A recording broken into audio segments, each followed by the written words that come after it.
How do you start it? Admit all. What? Oh. Hooray! I think do I have to get everyone in individually? Hello. Hello, hello. That is why I need you.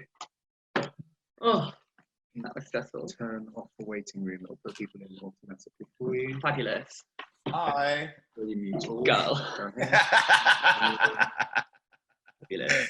It's okay. You can spotlight your video so that everyone's always looking at you.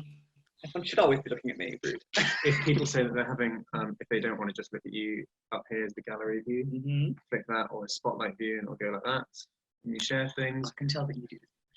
Oh, fish. I've got to get paid to do something. Fuck me. You sharing stuff today? What? Are you sharing something? No. Okay. So don't worry about it then. My housemate works as like a Zoom tech person and is teaching me everything because I literally am like an egg when it comes to all of this stuff. We'll wait a couple more minutes just in case everyone else is running a bit late. See where Topher is.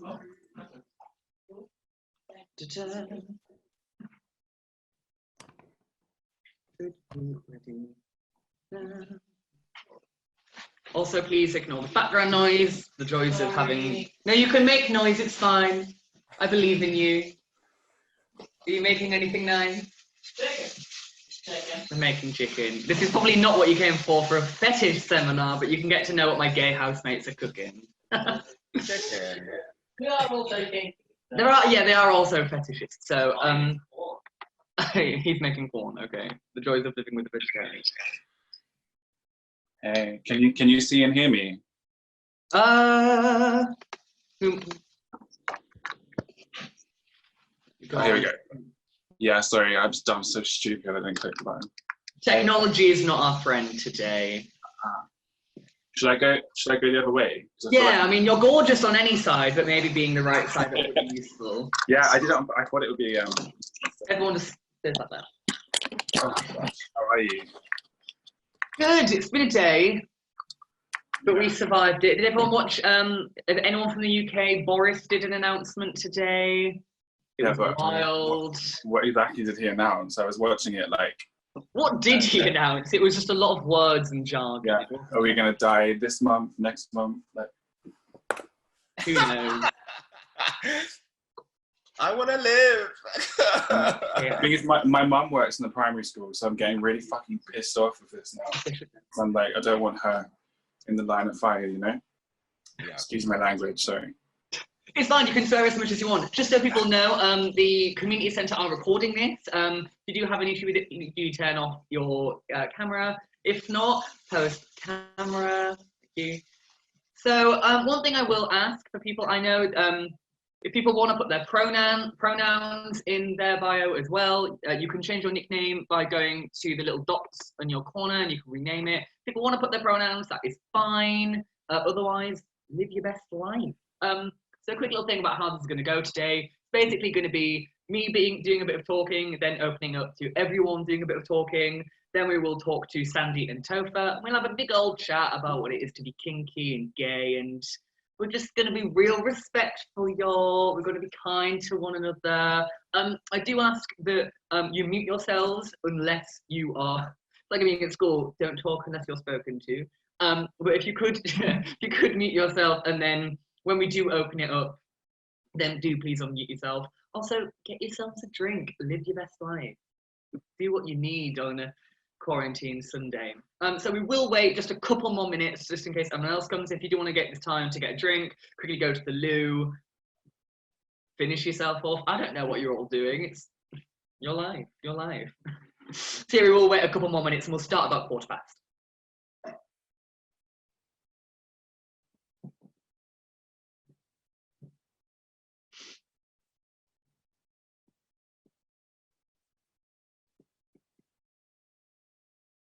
I feel like we need some music or something. Bit of Robin, that'd be nice. Oh, yeah. That's cool. Yeah. They're active. Right. Do you know why I know that? No, I'm asking, I have no idea where I know that.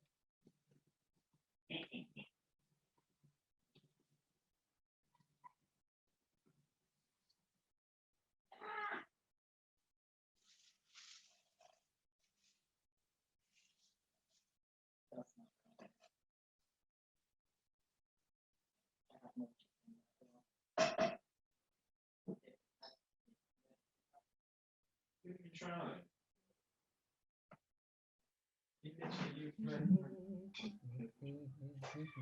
Yeah. I'm just really bad that I'm too clammy. You are so not the funniest boy I've ever met. Yeah. One day I will get Botox. I have no idea what my housemates are talking about. What? What are you talking about? How I'm a clammy boy who can't open jars. I live with- getting Botox in his hands, so he doesn't sweat in his hands. Oh, you can get Botox in your hands so you don't sweat? I don't know. Ask Yeah, Toko. yeah. Like when people who sweat Go. excessively, Yeah, but aka anywhere. That sounds like a challenge, Sandy. Like a lot of people get them in their armpits so that they don't Hi sweat. Sandy. I read a thing that was like old films. I think it was Joan Crawford got their back teeth removed so they'd have more profound, defined cheekbones. Yeah, truth. Drag queens get rid of their little toes. Yeah, I want to do that. I want to get these teeth removed so I get like more of a Dietrich. I want to get all my teeth removed. Yeah. Be a gummy queen. Best blowjobs in the world. Exactly. Right. And on that note, I think we should start. So hello everyone. This is nice. A nice clean group. I was worried that no one would turn up, or then like hundreds of people would turn up. I feel like they're both extremes that I'm not equipped to deal with at the moment. But am I equipped to deal with anything at the moment? I don't know. So for those of you that don't know me, my name is Liam. Actually, I'm going to change my name because my name isn't London LGBTQ Centre.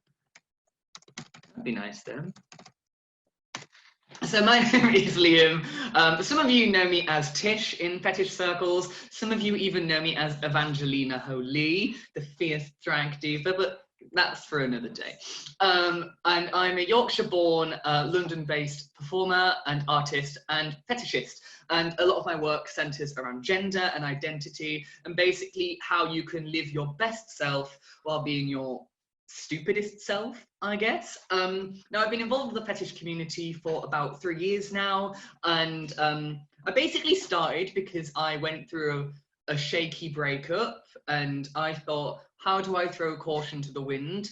I know, sucking 17 dicks in one evening, that'll do it. So that is how we got there. Also, I make my own latex, as you can see. If any of you are around on Tuesday, there is a quick latex tutorial that I'll be doing. But basically, I was very, very poor and wanted to make my own fetish gear. Make my own fetish gear without kind of losing my own identity, because fetish is a very big part of my identity. And I think that's really what we're going to be talking about today, is that where is the line between where our kind of fetishes end and our real selves begin, how we put ourselves into our sex life, and really how we can use our sex life and our kind of sexual inclinations to realize who we are. As wonky as that sounds, so buckle up. We do have our wonderful guest speakers today. On my left, we have the wonderful Sandy Pianin, brand director of Recon News. We all know and love him swanning about at Recon's events. You can usually see him flitting around, either really stressed or just killing it on the dance floor. I don't know which Sandy I prefer, to be honest. And on my right, we have the wonderful Topher Taylor, star of Channel 4, who is a sex educator, writer, and kink blogger. He does some wonderful things. He takes absolutely no shit and is very good at forming an identity based on sex. So let's get going. Throughout most of this, I'm kind of just going to open the floor out to hear about everyone's experiences, tell you a little bit about mine, and really just kind of talk about how our experiences kind of mold us, what we can look to the past for, and how we can form ourselves in the future. It may look like I'm like going around. I have notes on my laptop on the other side, so I'm kind of just doing that a lot. Since I started my fetish journey, which is the wankiest phrase in the world, I started off as quite a weird child. Nothing much has changed in the weird front, I guess. And since I really discovered fetish for me, it allowed me to realize that being weird is okay and having those weird things are okay. And fetish for me was a great way of learning more about myself. Some people kind of just see it as I have a boner, let's deal with that. But for me personally, there is a lot to talk about with fetish. So be open-minded. You might just be like, my fetish is my fetish, that's that. But some of you might learn something on how you can really boost your fetish life, as it were.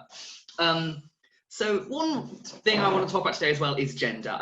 I'm kind of assuming that most people that I've spoken to are cis men. The bulk of the people that I asked for my survey are cis men, but I really wanted to get a wide kind of berth with the trans community as well about how they approach fetish. So again, keep minds open about talking about gender, maybe your experiences with gender as well.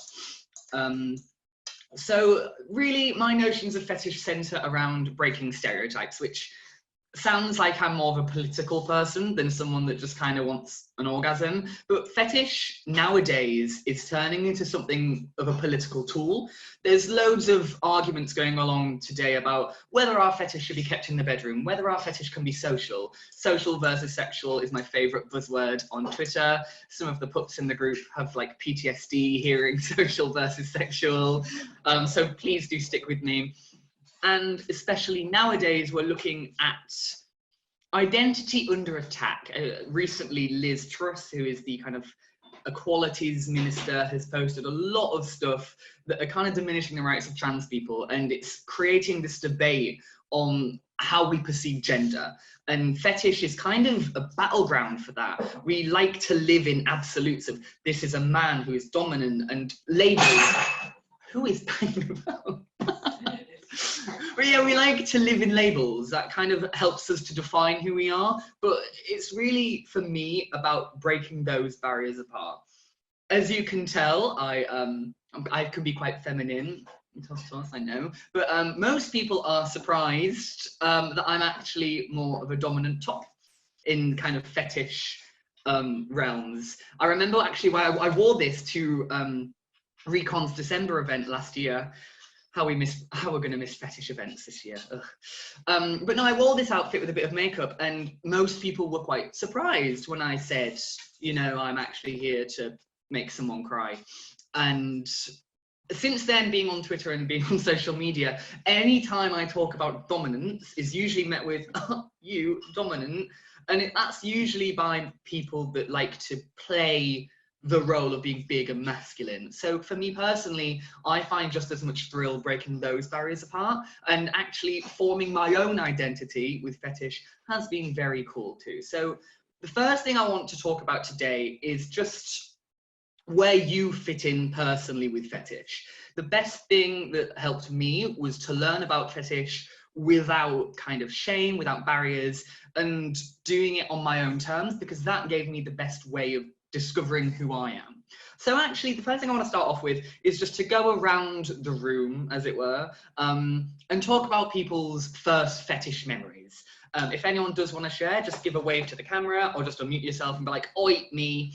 And then we just kind of want to talk about what everyone's first fetish memories were. Anyone like to start? Oh, Topher's right on there. Topher's got this. Yeah, I just wanted to pick up because quite similar to you. Like in terms of fetish, I'm very much surface level. Like I'm very like predictable. But the one thing I learned growing up, especially being quite feminine and feminizing my look, and you know wearing lingerie and stuff, was I was people's fetish. So what I learned mine the other way around, and then people would find, like men still to this day, like if I have sex, they'll laugh at the idea of like topping from the bottom. And I learned over the years I really enjoyed being in control, even though I was like passive or like physically passive in terms of anal sex. I love dominating a guy from the bottom, if that makes sense. And I felt very empowered doing that, especially if I was wearing lingerie and stuff, because I just used to kind of laugh at how ridiculous it was, but also really enjoy it. And I think over the years I learned that actually I really like this. This is my kink. This is my thing, like getting a really masculine man and almost making him like beg to fuck you, or like getting a really dominant top and making him your bitch. That was and it took me a long time to really kind of go, oh shit, that's actually something I really enjoy doing that, and I really get a thrill from it. Like I get like butterflies, and you know, I get like adrenaline and sexual energy that I don't have in other, like in normal sex. And you made some very good points there that we are going to touch on later about our relationships with power and kind of wanting to kind of be the powerful one or kind of relinquishing power. And as well, taking fetish as how you look and feel. Like, I know a lot of people, me included, I don't feel as connected to my fetish if I don't look good as well. And we've all been in a dark room situation. We've been in like one of a sauna and we're kind of going at it and there's a crowd around us. We love the idea of a crowd. We love feeling the idea that we are the center of our own kind of porn. And for a lot of fetish, that's kind of what it is. Fetish is one, real life porn, but sounds stupid. Fetish is porn. But fetish really is kind of like if you think of it as you're filming your own sort of scene, you can really invest into it. But as well, for me, I see fetish as a form of drag. It's a way for me to look at what gender is and really play up to it. So I know a lot of people that are kind of very masculine, they increase that masculinity to really fill out this scene in their heads. And that is one piece of advice. I always think of it as you're a character that you're most connected to. You're creating a film in your head that you can live in, and making that as real as possible is a really good way to connect most to your fetish, instead of just going into it, doing the thing, and then going back to your normal life. I think this idea of I do fetish and then there's another side of me, for me, can be quite kind of separate, and it can mean that you have more of a sense of shame of your fetish, that something it should be hidden, where actually fetish thrives when we face it, we face up to it and we kind of embrace it. Anyone else got any fetish stories they'd like to tell? Sandy? Hi. So I think that I just want to pick up on what Topher said a little bit, that my experiences have been, I've been fetishized because of being a man of color. So that angle for me in the scene kind of threw me a bit. And at some points I really like thrived on being like deemed as the exotic one, and other times, you know, as I've gotten older, I've kind of been like, oh, that doesn't really feel comfortable to me. So I had to kind of like get my head around that. And also, you know, people having you know, casting stereotypes on like what black men are in the scene. So we're basically top, we're aggressive, we're very dominant, and all that kind of stuff. So I've kind of really struggled with that and how to play with those different roles within myself. Yeah. Now I come from a different kind of angle as well, because I was introduced to fetish by an ex-boyfriend of mine before I even worked for Recon. And he basically liked to go on cam and in his rubber and basically be in a gas mask and play with people. So I was kind of like, I didn't understand it. I was like, that's your thing. I'm kind of like, I'm staying over here. And he did that and that was fine. And then I remember going to Hot Wired for the first time with him. And that was my first real experience of fetish in that kind of way. But I think it was still very sex-led as opposed to being quite gear-led.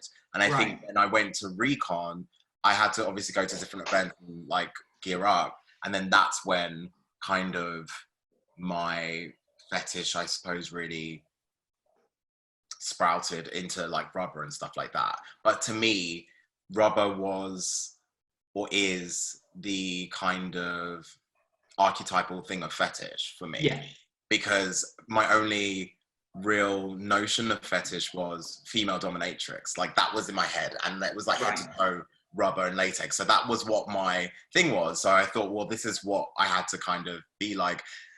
And I think to your point, Tish, as well, like I really struggle personally to separate myself because I work in fetish. Yeah. So when you work in it, people obviously have this like thing that you're always like on sex 10, level 10. Like you're always up for it. You've just come from like someone's house, and I was just like, no, I just want to cuddle sometimes, and that's fine. And often, you know, the last thing that I want to do is actually put gear on because it's like going to work sometimes. Yes, absolutely. so it's like, oh, I've had my third change of the day, and like, and you want me to put rubber on to go and have sex with? I'm like, nah, fam, that's not happening. It's not happening. And the funny thing. Yeah, so it's I come from a lot of different kind of like struggles and stuff like that. So I would say that my I think that I've had to kind of learn more about my kinky side, because I always kind of separate kink and fetish into two separate things. Like, to me, I think what Topher was describing is a lot more kinky, whereas I think my rubber is more fetish based because it's an inanimate object, and for me that makes me feel good, and that's what I like to present to the world. And I agree with you, Tish, that I find it very difficult to kind of have a persona versus just being myself. And I think when I started just feeling like I could just be myself on the scene, that's when I kind of thought, well, my aesthetic and style, I really like style and fashion and all that kind of stuff. So how can I bring that into my, fetish, so that I feel like I look presentable to when I go out for events and stuff like that. So again, I've had a whole mix of different things that kind of have made me up as to what I am now. So. And that's the thing as well, like everyone's fetish will come from a different place. Most of my friends will tell me that for me, I'm a socialite. At most fetish events, you won't find me at a darkroom light. You'll find me bouncing about, usually looking like a twat on the dance floor. And for lots of people, they will approach fetish differently. And I'll go through some of the responses for the survey of what people said fetish was. But really, the key is, if you treat so another tidbit I want to touch on is fetish being a hobby. Treat it as anything, think about what it is you want to do, what you can do, what you can't do, and what you want to learn to do. And it opens things up to a lot more opportunity, because you're not putting fetish in this box. And that's a really good point you're making. Hello, sorry, got any back. Hi, Randy. So just a quick little update of what this is going on. We're just in the middle of some chatting now. If I can just ask, but if you're not talking, could you just put your microphone on mute? And then when we open up, we can unmute you. Thank you so much. So the idea that fetish involves in this purely sexual thing, it again makes you feel like you have to keep up an appearance. I, for one, I make latex, and for me, fetish is latex as well is an archetype of the community. But Jesus Christ, the last thing I want to do in general is put gear on. It is a ball ache for me personally, and it's about understanding that some people will approach things from a different perspective, but as long as you're following your own personal track and treat it as a hobby, not as like this deep-rooted kind of inner taboo thing, it, for me, makes fetish a lot more enjoyable. But we will talk about that a little bit later, about kind of how seriously we should treat fetish. And there's been a lot of discourse recently on Twitter, so we will talk about how we approach our fetish, but not police other people's fetish. That's going to be as well. I know about this whole debate, and someone tried to pull me into it, and I was like, not happening. Not again. Don't put my name in your mouth. Don't do it.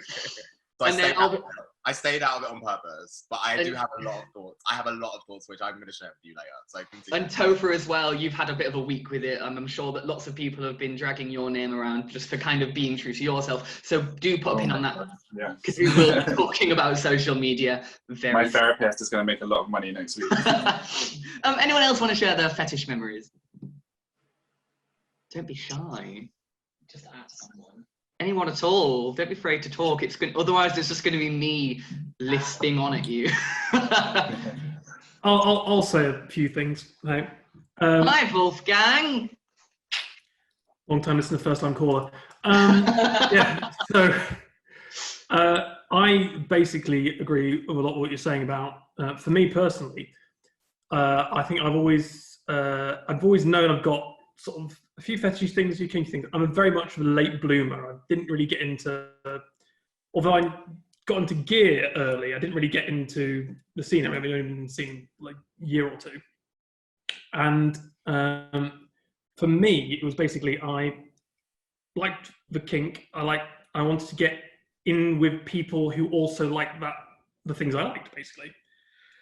And then since going to events and getting friends, I've basically found myself pushing myself forward to try and get in to meet more people. So much like Tish was saying, like when I go to events, I just sit there chatting to people, making friends, and finding out what other people like and what they're into and that sort of thing.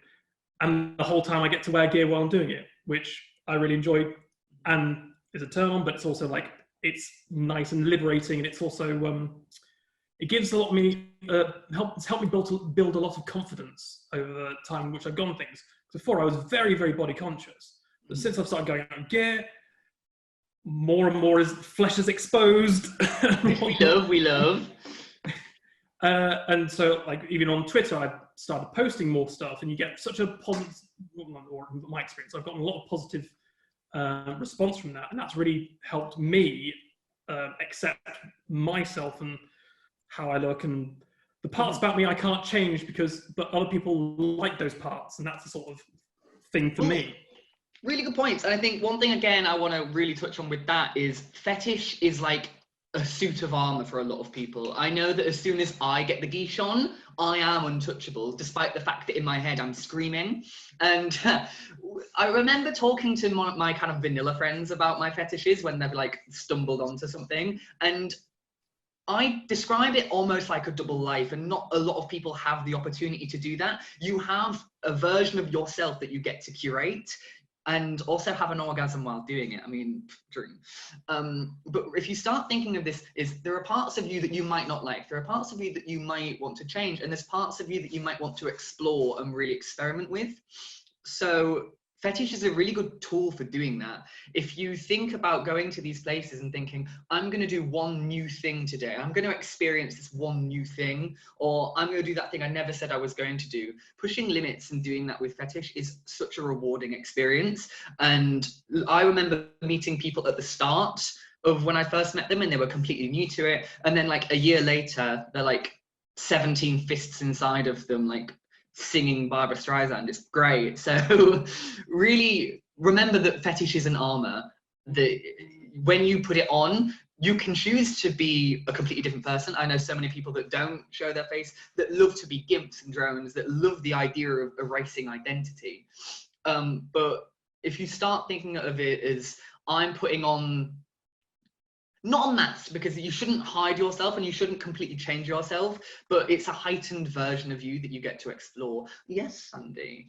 I was going to say, just to add to your point as well, I think a lot of the time, from what I've seen anyway, that, I mean, it's about escapism, right? Sometimes life is shitty. We are all in this position where life is not that great. So it's a good way to kind of escape, you know, maybe you find your life a bit mundane, maybe you're really stressed out at work, maybe you have to be, you know, the decision maker and you want to take that away from yourself, you know. There are all these different reasons for why people get into it and why people kind of explore the things that they do. And I found that, you know, it can be anything from liberation to humiliation to escapism to just wanting to express yourself in a different type of way. And I think that common feeling is what brings the whole community and the scene together, because everyone kind of feels like a bit of a misfit. And so therefore, you know, I would like to think that the majority of people understand that we are all in the same position together, and therefore don't. I have this thing where I say marginalized people shouldn't be marginalizing themselves, because it just, for me, the concept just doesn't make sense to me. Like, I understand that your struggle, Tish, could be different to my struggle, and Topher's struggle is different to my struggle, but I can also appreciate that there are similarities in our struggles. Therefore, like, I can appreciate you're here for a specific reason, just get on with it and do your thing, and I can support you in that as well. However, it doesn't make sense to me when people kind of come at these like loggerhead things, like people have reasons for why they do it. And I think that's what makes it really interesting and really fun. And that's why, you know, people are able to kind of like stand around and talk about their experiences and figure out like, well, why are you here and what are you trying to get out of this and blah, blah, blah, blah. It really is like a buffet of sort of like sensual feelings. I mean, there is so much joy about learning about different fetishes that I don't understand why people police it so much. But we will get onto that later, so I don't want to touch on that too much now. But Sandy, you wonderfully segued into my next point. We didn't even plan it. And it's the idea of being a misfit and not fitting in. So I'm going to briefly tell you about my first embarrassing fetish experience. So I'm mainly into gunge and wham, and that was my first kind of foray into fetish. And I remember I was about 15, 16. I was seeing things. I remember seeing this kind of like buff rugby guy get caked in mud while playing sport, and I was just like, ugh. I don't know why I've got a strange boner going on, but this is what's happening. And I remember, you know, watching game shows as a kid that involved mess and thinking, I feel a strange thing, but I don't know what it is. And so it got the better of me. And I remember being in my bathtub in my school uniform with a carton of custard. And that's how it began. I didn't know that my mother was going to come home early and walk into the bathroom and see this. But that is how that happened.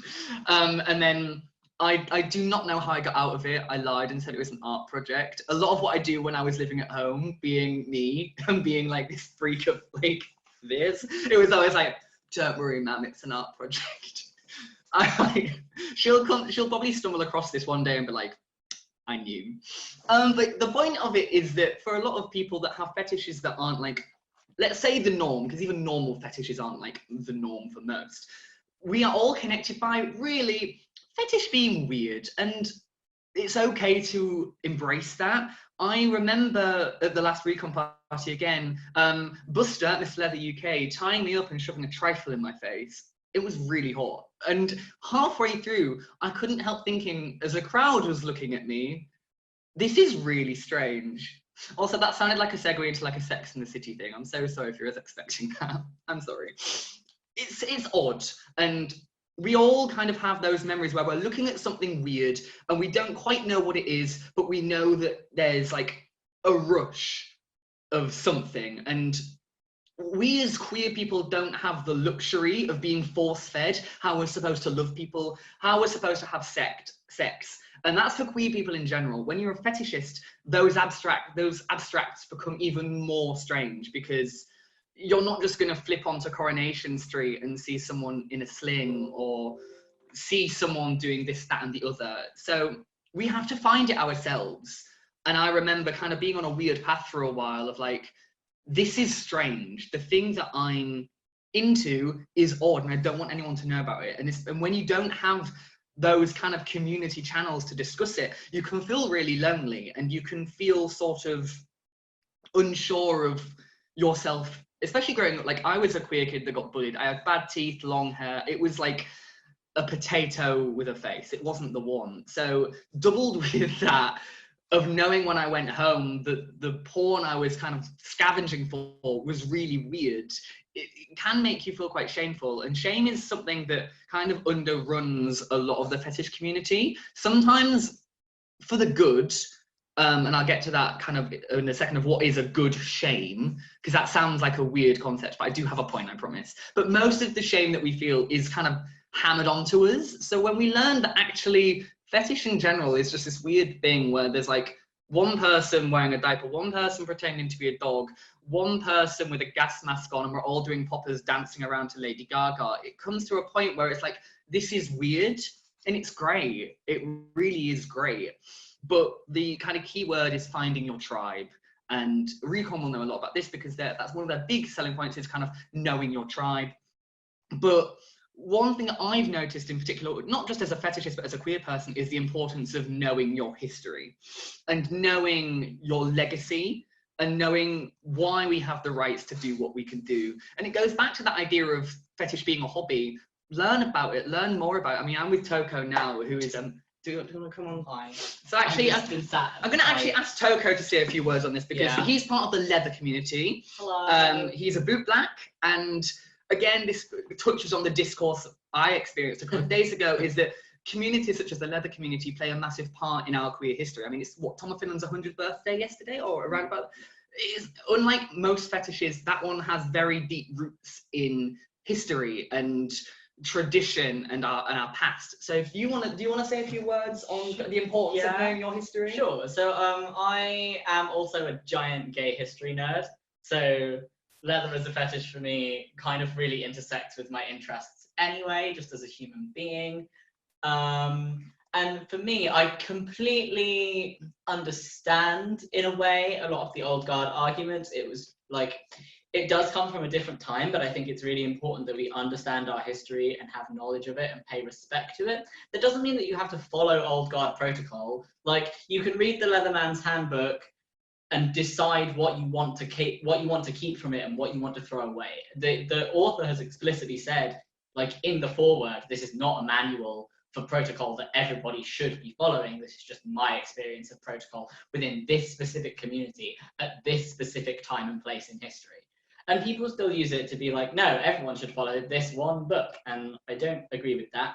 But I think it is important that we acknowledge where these things come from, and try and keep an open mind and just let everyone do fetish in whatever way works best for them.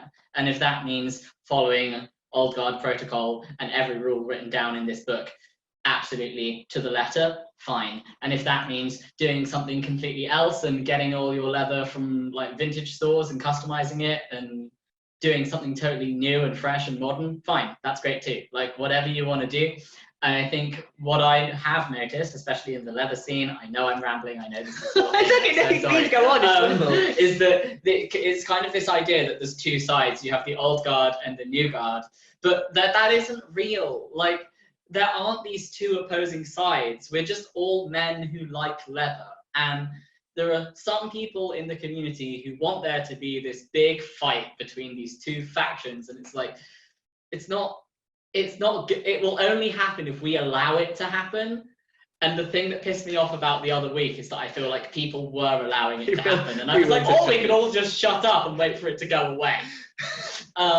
But yeah. Yes, Sandy. Yes, Sandy. I'll jump in because I get this question a lot. So going back, I think that what you said about feeling weird is the thing that I try with Recon to kind of dispel, because one of the things that I felt like was when we first started doing content anyway, I was like, what do we want the content to say? What do we want it to be about? I think that we wanted to dispel this kind of myth that fetish is weird or other, because it brings on that kind of level of shame, which I don't think people are really comfortable with. And I wasn't comfortable with it, to be honest, as well myself. So I kind of realized that people's way into fetish is two ways. So when they search for it, you get very encyclopedic kind of like definitions of what fetish and kink are. And I don't think that's very good, because then it does kind of go into this whole realm of you feeling weird about yourself. Or the other version is porn, fetish porn, which I don't think necessarily is always the most realistic way to... It's really, that's, yeah. Funny that is not the most realistic way to kind of like have that. And then again, it kind of filters into that whole shameful feeling. So when we started doing content and doing videos and articles and all that kind of stuff, and connecting with other kind of educators and collaborators and kinky content people, it's very much like, I don't want it to be from Recon, I want it to be the voice of these people, because I think that's another important thing, that it's not from this corporation or this brand saying that you must do it in this way, that it's fellow people in the scene, in the community, that have an opinion about how you should conduct yourself, or how they conduct themselves. Going into this next thing, I think that it's super important that you do understand the context of what you're doing. So the history, like you said, is really important. And I think you can't ignore it. Like, it's when you enter a space, you have to know things about that space. You have to understand and appreciate there are rules of which were made and built before you even stepped in that place. So therefore, you have to know what you're stepping into. You have to respect it as well. So for me, history is really important. However, I do think that we always have to look at things in context. When things were created, it was of that time, it was of that moment, and therefore, vis-a-vis, how much of that is relevant in today's time, I don't know. But I think that you make that decision as an individual or as an organization or as a group of people to kind of accept those rules or modify them to suit what you're doing now. I think that it becomes a really destructive thing when people start kind of bashing people over the head with these rules, and not really taking the time to figure out, like, well, why does this person not really want to, you know, abide by this rule or this protocol or whatever the case may be. I'm in the school of thought that you should be able to be flexible with your fetish and kink. Otherwise, what's kind of the point? Yeah.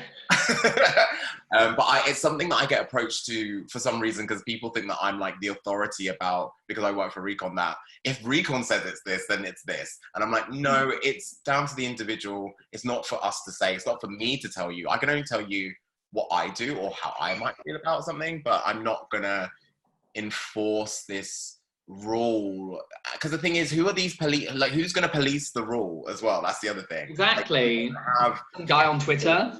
like I don't understand it, and then people want me to police it. I'm like, no.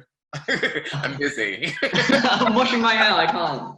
And that's the very important thing, like every time we have this discourse, it's the same rehashed arguments of you're doing this, you're doing that, I don't like it. I don't care. I don't care what you don't like. I actually, when I don't care what people don't like. I care what people do like. But I do understand it, because that's kind of, you know, discipline and rules. Those are kind of like the pillars of some of the fetish kind of, you know. I understand it. I'm not trying to take away from it, and I think that in some respects, having rules actually is what makes a fetish a fetish. Yeah. I totally get it. But I think that it becomes really problematic when people start going around saying, well, you're not doing it properly. You know? It's just not that deep, you know? It's just not... It's not that deep. I have to say, like, for me, instinctively, I hate rules. So it's probably childish and it's probably ridiculous, but as soon as someone tells me I need to be behaving in a certain way, like to be welcomed, to be accepted, and it probably goes back to like same as you, like being bullied. As soon as someone tries to like streamline what I'm doing or tell me, you know, you can't do this, you can't say that, you have to stay in there, I'm like, no. It literally, I have a physical reaction to it. So I have respect for people that can follow those rules, and I have respect for the rules and where they came from. But personally, I would probably hyperventilate if I was trying to. And it's good because you do you and you do you. I think there's a joy to be had by discussing the clashes rather than being like shutting it down. As long as people can communicate, and as long as you can vote, like like if someone's not following the rules that you're very connected to, then just say to that person, like, this is why I don't like it. But to be aggressive and to tell someone not to do it or to police them, I think it's just kind of unkind. And I think that it's all about self-discovery, isn't it? And it all leads back to like finding out things about ourselves or amplifying things about ourselves or aspects of our personality. And to police that, I think is fucking boring. Like, it's all about like having a great time and having great sex and understanding yourself, and, you know, going to bed knowing you lived your day as your authentic self. You know, whether that be wearing a pair of jeans or wearing a pair of bleachers or, you know, latex or, you know, with 17 fists up you like during the evening. As long as you're content and as long as you're a good person, as long as you are contributing to the scene that you're a part of, then I don't know. That's just my take, because rules really piss me off. So that's good. Rick, you have a point you wanted to make? Yeah. I'm just wondering what kind of rules you're specifically talking about, because I understand I'm dressed here half Tom of Finland bluff kind of look, and that's a specific club with specific rules, and you can't enter if you don't fulfill the, you know, all the requirements. And there I think that the rules are important. And I think also in general, in fetish event, there's a minimum sometimes expected. There are some events that I don't like to go to because I'm thinking, well, it's not actually a fetish event for me. I'm talking about my personal experience, of course, because people are not wearing any gear. So it's, for me, not fetish. Maybe for them it's fetish to wear a jockstrap or whatever, you know, it's okay. I'm not judging that, except I'm going for something else. Yeah. Are those the rules you're also referring to? Because I think those are sort of... So I'll quickly jump in there, because there's an argument I kind of discovered when I first went on Twitter, was this idea of, let's look at this twink and a jockstrap and a harness saying it's fetish, is it fetish? And that brings up a very good point also about accessibility. Bitch, fetish is expensive. You know, I mean, you're wearing leather now. I'm guessing that you didn't pick up a car boot for a £5. And some people, they're like the tokenism of fetish without really wanting to access it. But for me, when I used to go to events in jockstrap and a harness, it was because I couldn't afford anything else, you know? there is a certain amount of class privilege that comes from fetish, especially from some people that have the £700 gear and will then judge someone else, because there is a sense of superiority to it. There is always a sense of hierarchy. It's going back to that idea of power.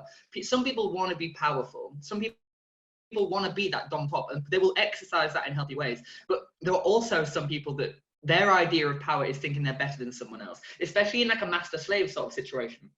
There are masters that's like, I've earned being better than you, because they might be doing something a certain way. So for me, one rule is dispelling that there is a class hierarchy within fetish, especially because I am a working class northerner. And the entire reason I decided to make fetish was, one, because I couldn't afford it, but two, because I wanted to make it my way. I walked into a room where if you were going to a fetish event for guys, you had to be male. I was at the Backstreet, well, it wasn't recently, I was at the Backstreet a while back, and I was in sort of like a military look with some makeup on, and there was a guy in the corner that made a comment as I was leaving, like, ugh, another femboy ruining the scene. You know, it's, as soon as, and I think I love that Topher's eyes just went boof right back. That exists because people think that their way of fetish is the truth, and that's fine. Live your own fetish truth as much as you can, but knowing that it's different to someone else's is very important. So a lot of those rules of like enforcing a strict dress code based on your own beliefs, going into an event, having to act a certain way and having to make it dark and broody and it's all serious because we're going to fuck soon. That's what some people are looking for. And that's fine, they can look for that. So that's also their experience. Exactly, but I will never stop someone from, and that's the, no one should ever stop someone from living their experience, because you're not the only person that has your way of doing fetish. Everyone, I'll get to you in a minute. Everyone has a, there's a world out there, you have a tribe, and there is a joy to be found of going out and finding it. But just because you can't find that just yet, doesn't mean to say that someone else is doing something wrong. Yes, Sandy. So Grick, I think that what you just said is a really good point as well to add to the conversation, because I do think that sometimes, okay, so gear is really important sometimes, because the whole cruising culture was about kind of coming on someone without using words and not communicating. So really, gear was the only way to really communicate what you were into, what your role was, what your sexual preferences were. That is how people expressed themselves. And I think that it is kind of unfortunate that there is a level of like elitism, I think, to gear, because you have to kind of afford it in order to be seen in a certain way. So like ultimately, I think I used to say this to my team a lot, where, you know, like you're dressed kind of like head to toe in a like kind of leather bluff look, right? So if a guy was in a leather party that was just wearing like a leather harness, a leather jock with some tall boots, and how would he be deemed in that scenario? Would he be seen as like top? Would he be seen as dominant? Would he be seen, what would he be seen as? And I think that a lot of the time that gear plays a part in how you're perceived, because that's how people cruise, because you're not always going to have in a dark room. I mean, I've had a couple of conversations in a dark room. They've not been Well, look at nail varnish. you know, well, normally people call me out in the dark room, like, Sandy! And I'm like, this is not the time. Oh, hi, I'm fine, yep. Yeah, I'm all right. I'm not here to do that. I'm here doing this. So there's, you know, I don't go to dark rooms anymore anyway. You're too famous. Far too famous to go to dark rooms. But I think that is probably one of the reasons that there is maybe this kind of hierarchy, because it's a cruising thing, right? So I think that's one of the first rules that I'm referring to.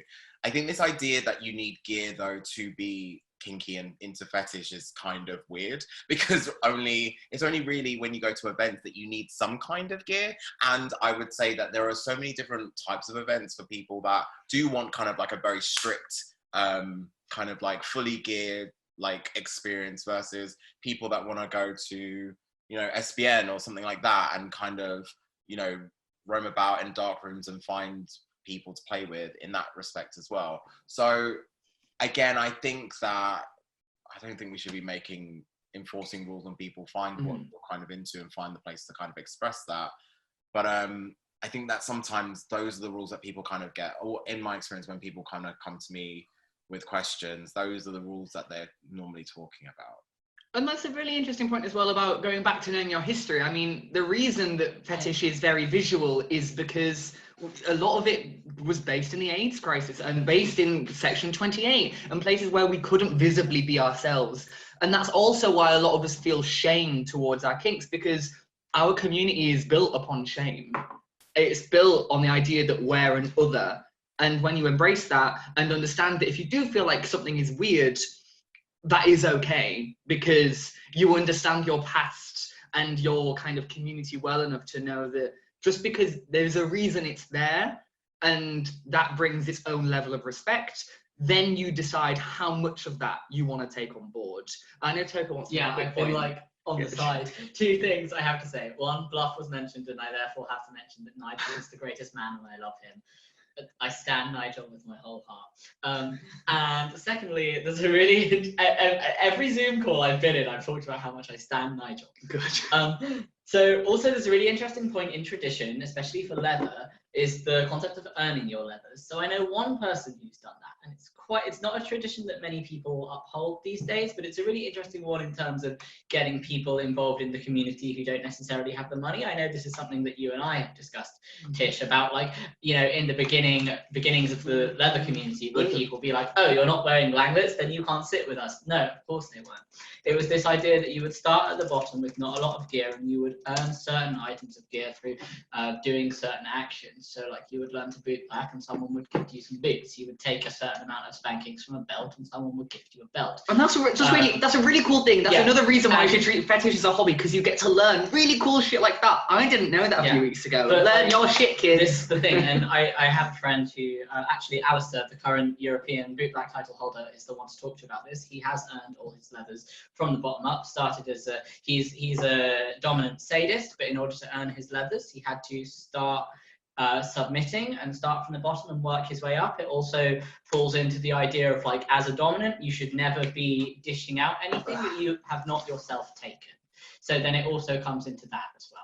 And that's a really interesting thing. And I wish that the community did that more, because that would be a really good way to get people involved in the traditions of leather and also to get them involved in gear. Anyway, that's all I wanted to say. Thank you, Miss Alabama. Next up, the swimsuit round. I think that Americans do this a lot better than we do, actually. Yeah. Because they still have that kind of brotherhood mentality towards fetish. So whenever you go to one of their bigger events, there is always a gear swap in which you can like kind of purchase like hand-me-down rubber or hand-me-down leather, and it's actually quite affordable a lot of the time, and it's in really good condition. I have spoken to so many people about like kind of forming, because I think that there's one thing about earning a piece of gear which is really powerful, because obviously it then brings in that whole kind of like sex angle to fetish, which is obviously very prevalent, but there's also this huge social element, and I know that we're going to talk about it a bit later, but I kind Social, not sexual. I kind of wish that we would take notes from kind of like ballroom culture and drag culture, where houses and stuff got passed down through that, because that means that it doesn't necessarily, if you're not always kind of like down for having, you know, these sexual encounters with people that you're not really maybe comfortable with, you can then discover your fetish through your fetish family, and that can be explored in however which way you want to do it.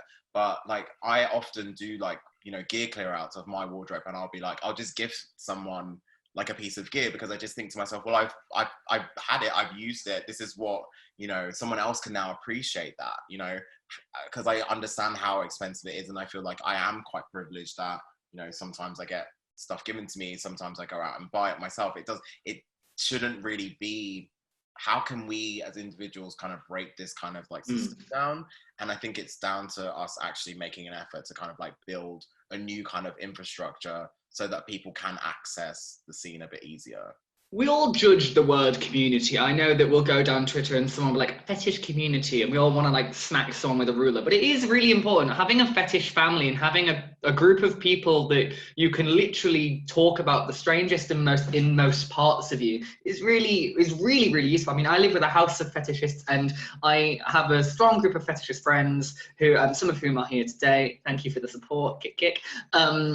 And it's completely changed who I am, because I have this you know, this method of really showing who I am to these people. So understanding that community is really important, and it's not just I'm going into a dark room and doing my thing. If that is your thing, that's great. But a big piece of advice I give to people is that don't lose the idea of community. Like, how many times have you been on Recon or Grinder and some guy has just messaged you like, do you want to fuck me now? Without really many photos, without really anything in his bio, and we've all kind of looked at our phone and just rolled our eyes a little bit.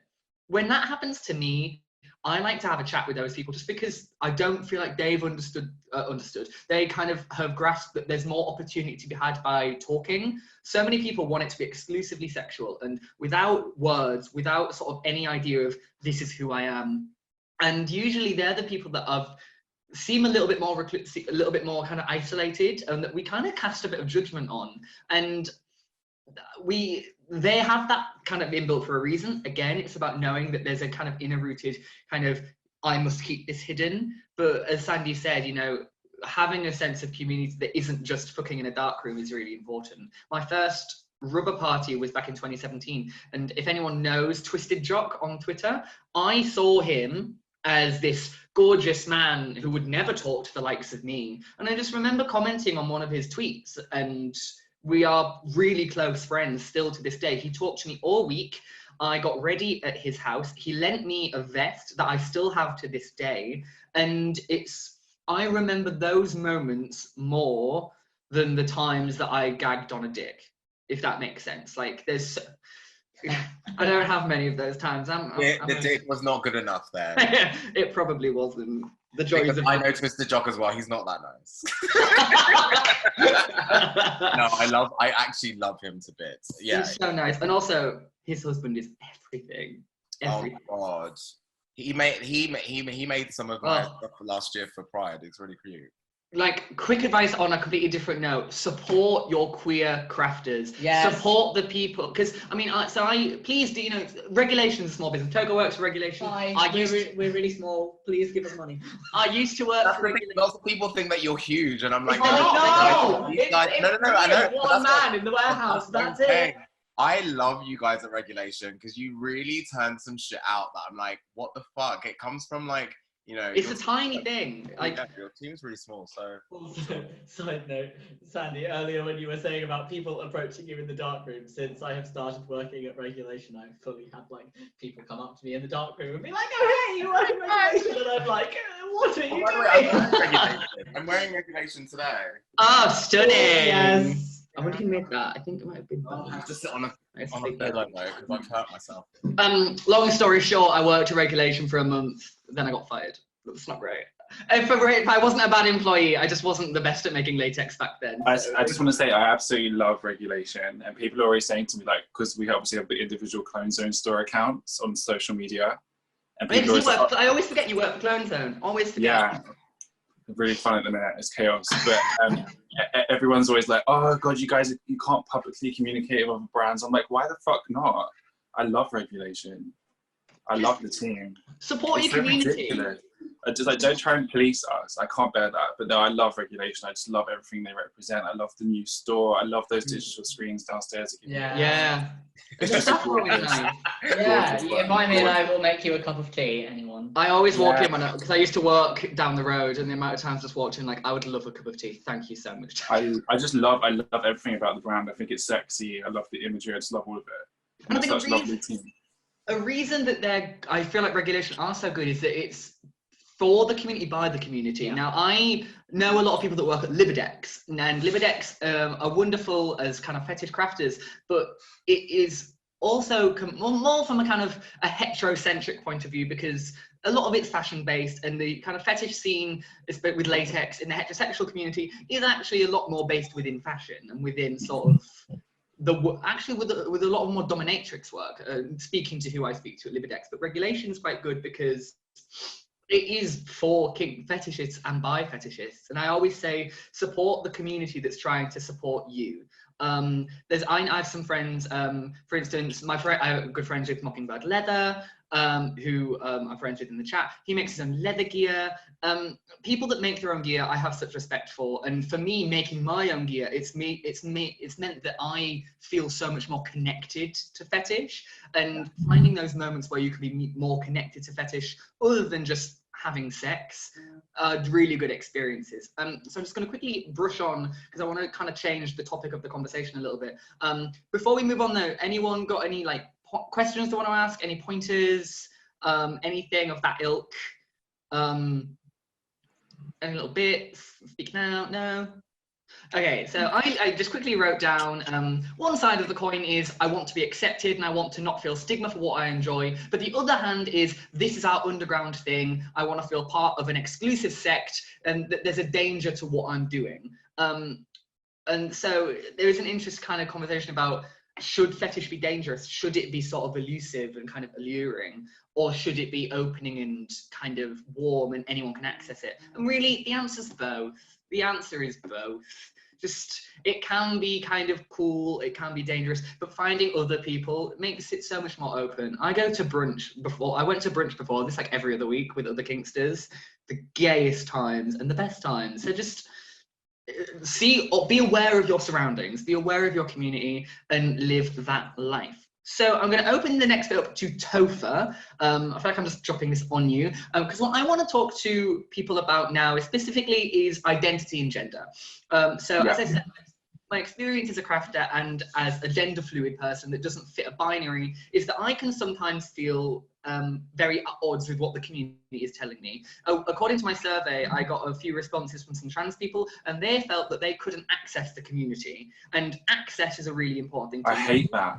We've talked about financial things, about people that feel like they can't access it because of financial reasons, but also I just want to know your opinions as someone that kind of goes against that grain on how you can access sexual and fetish communities if you don't fit these binaries that some people seem to be really obsessed about. So I sent you some questions earlier. If you just want to talk a bit about gender and identity and how that can fit in with living your best fetish life, any points you could give or advice? I feel like you have a really strong sense of self.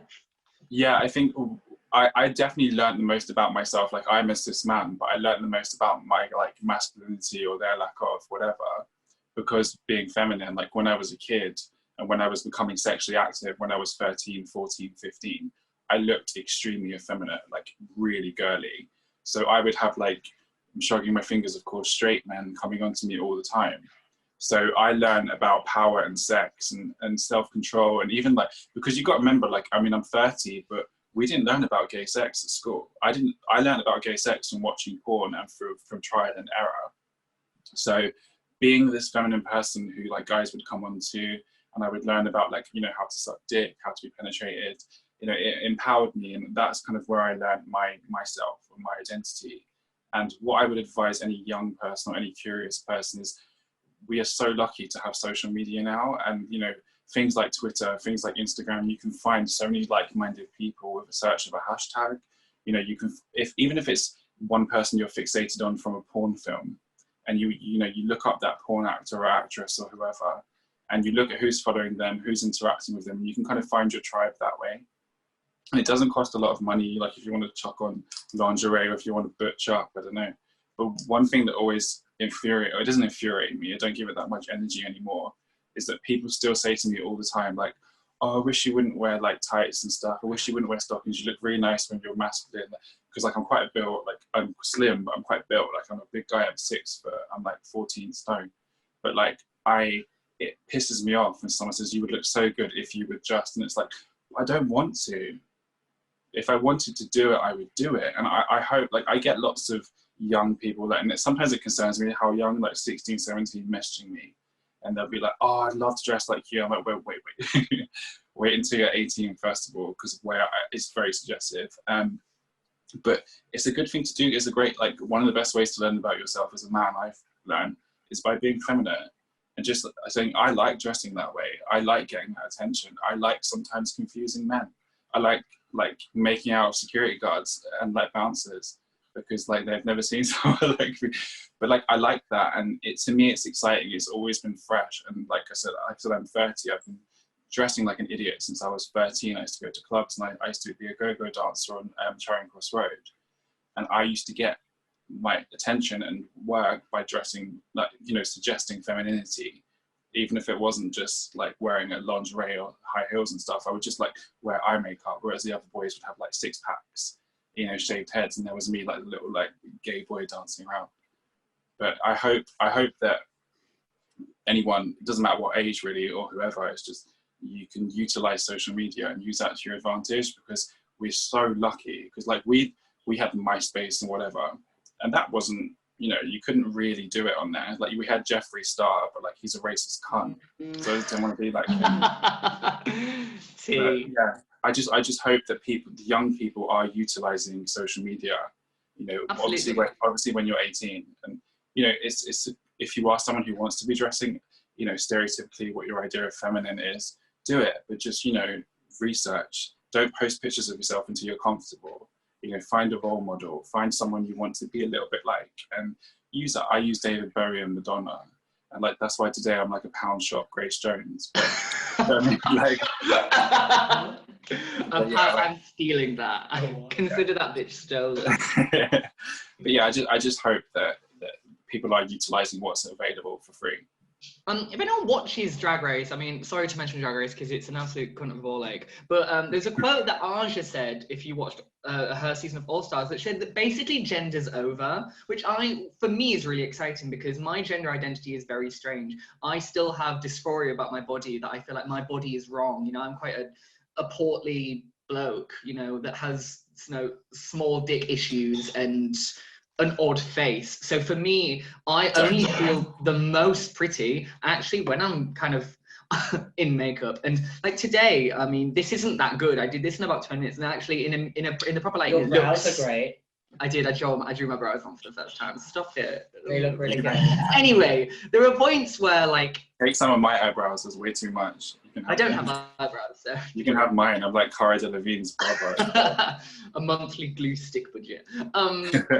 So for me, one feeling that I always feel is that when I put makeup on, and even if I'm in full drag or if I'm just sort of like in like a stocking, I literally look in the mirror and I'm like, I am the most gorgeous creature that I've ever seen. I love that. I love hearing people talk about themselves like that. I think it's wonderful. I mean, like it doesn't last. I still feel like a minger a lot of the time, but that's fine. But like, and actually, this is an advice, a phrase that I coined is, have that thing that doesn't matter how you feel or anything like that. You look in the mirror and you go, I'm a delectable bitch and everyone wants to be me. I call this my latex ball gown moment. I went to the Lividex sale last year and it was stressful because my body's a weird shape. I couldn't find anything. And I was there for 2 hours just like, oh, I don't want to spend money on something I might not like. And as I'm going to the till to pay my one thing, I see a bright red latex ball gown. I grab it and I put it on in the dressing room. The corset is tight. I think Spyro is here with me. And I just remember, like, I looked in the mirror and I was like, oh my God, I feel so powerful in this thing. And even though when I wear it now, I want to cut skin off because it's so uncomfortable. Have those moments where you have, even if it's just one piece of gear that you own, that you save up for. People want gear now and they just get whatever they think works.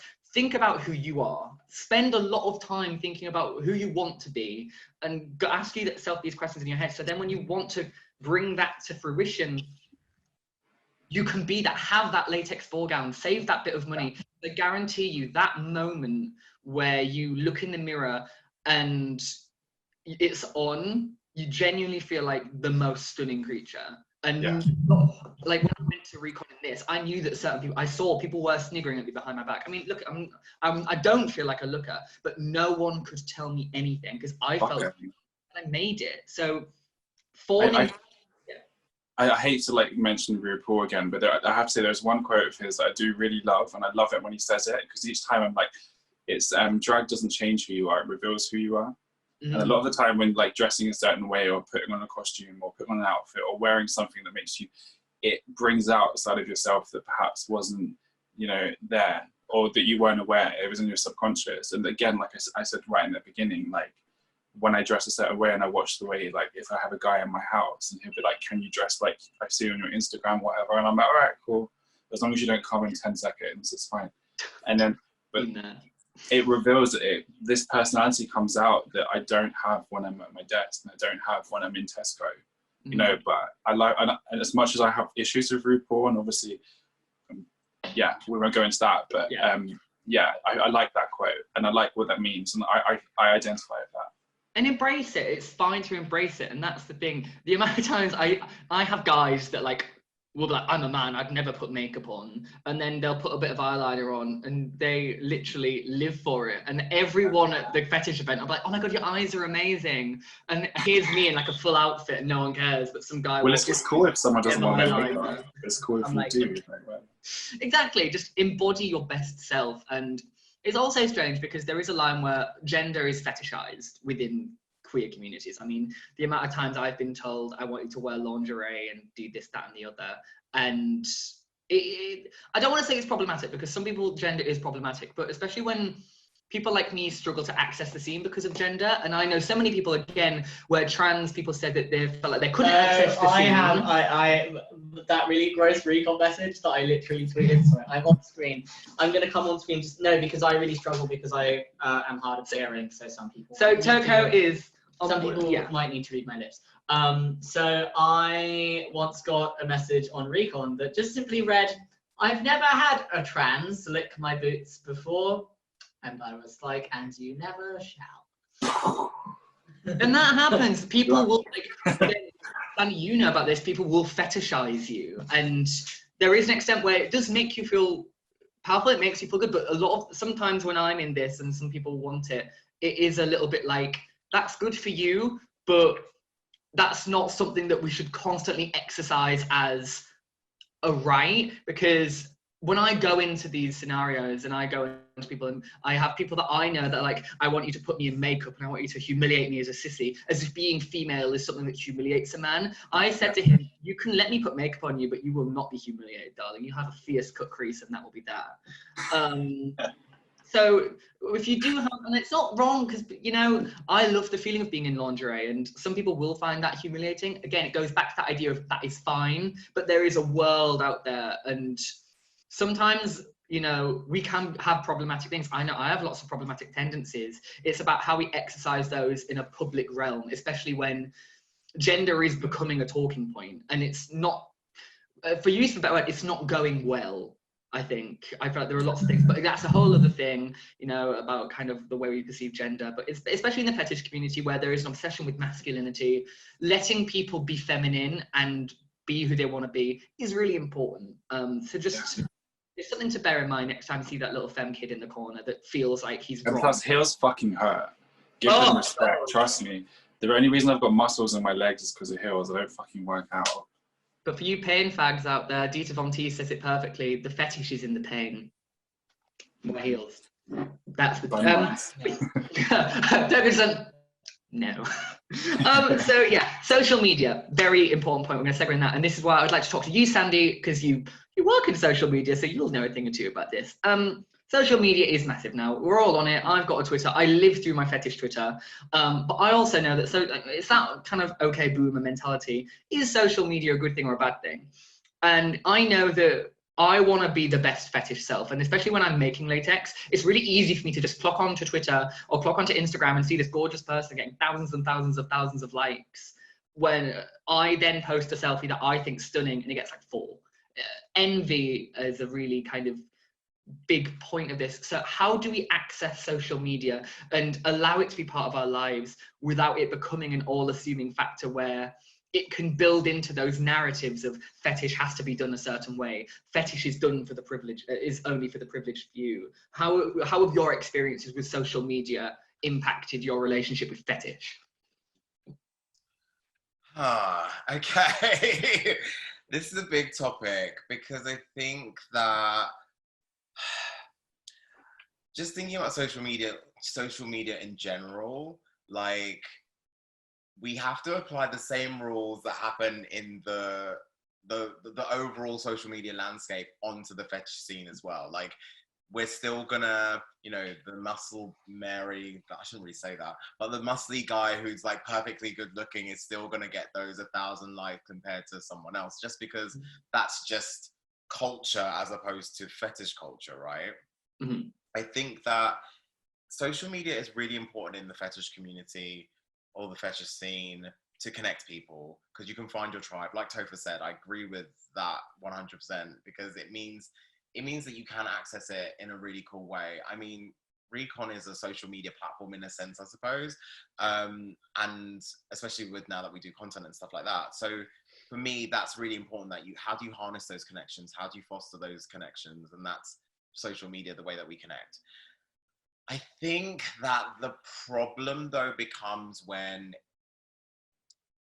we all curate our social media presence, don't we? We are in full control on how we want to present ourselves. If you look at my social media, I'm presented as someone who is into fetish, who really likes Beyonce, now has a dog, and you know what I mean? Like, and that's your insight into my world and my fetish world, and it will seem like, oh, he's always going out and he's always doing these things.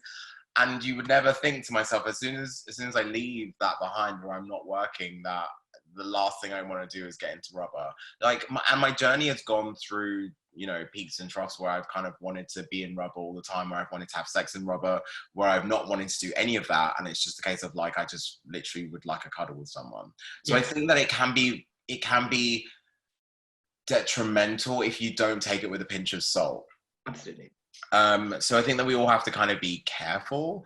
And I think that it also, like, I try as much as possible. If someone direct message me for a bit of advice or whatever the case may be, and I'm not saying that everyone has to do this, but I see it as my responsibility a little bit to kind of like talk to people if they message me. Like, I might not get to everyone's message, or I might not even know how to respond to that message, but I always try and think of someone else that I can put them in contact with, because that's the whole point, you know.